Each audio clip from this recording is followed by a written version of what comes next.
a coragem de ser real. A família de um bilionário americano que parecia ser perfeita. A gente vai falar hoje uma história sobre poder, vaidade, silêncio. Então, quando você já parou para pensar, por exemplo, que conheceu alguém que parecia ter tudo na vida, mas que escondia ali um vazio enorme por dentro, já viu uma pessoa assim? Hoje você vai conhecer uma dessas histórias, uma história de sucesso, mas também de traumas e principalmente solidão. Um multimilionário, um bilionário na verdade, que teve a infância interrompida. Ele na infância nunca correu atrás de borboletas, nunca jogava bola na rua com seus amigos, não subia em árvores. Desde cedo ele só precisava e só pensava em vencer. Seu nome era Theo Force, um dos maiores nomes do mundo corporativo dos Estados Unidos. Na frente dos holofotes, um ídolo.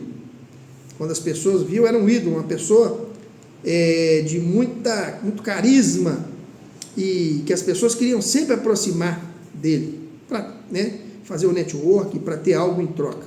Mas nos bastidores, ele era uma rocha. E ele estava ali diante de jovens formados na universidade, que ele ia fazer um discurso, e esses jovens esperavam ali um discurso motivacional do Theo Foster. Mas ele começou dizendo: parabéns não, meus pêsames, falou para esses jovens.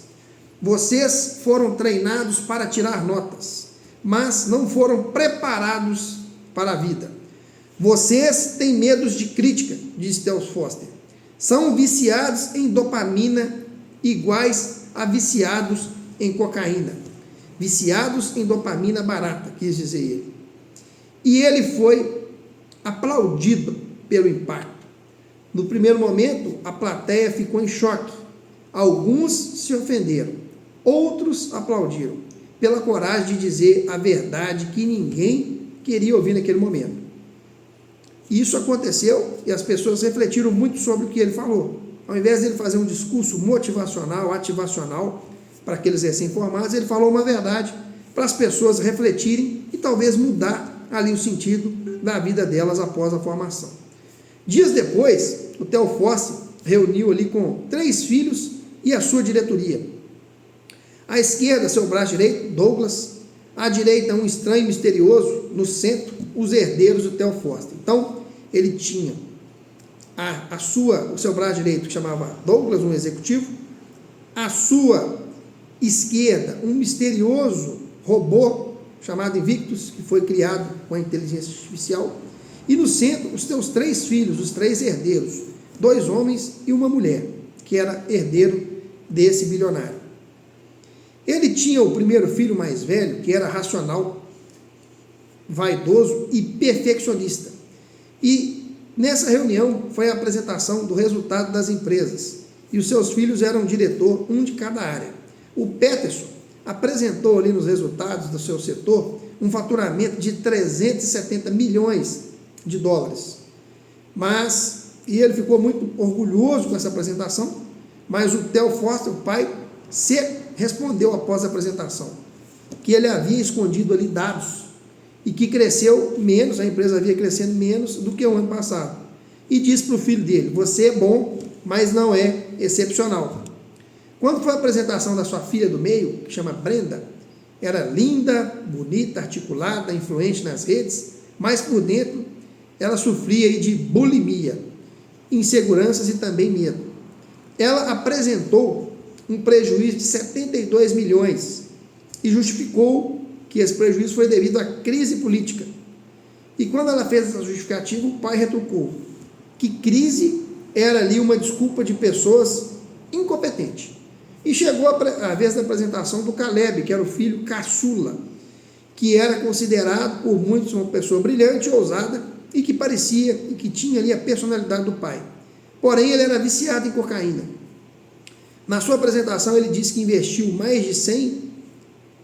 100 startups, perdeu em 85, mas criou 4 que deram grandes resultados e que o resultado dessas 4 aí era suficiente para cobrir as outras. E disse que com 120 pessoas, um grupo pequeno de pessoas, ele gerou 8 milhões de dólares de lucro.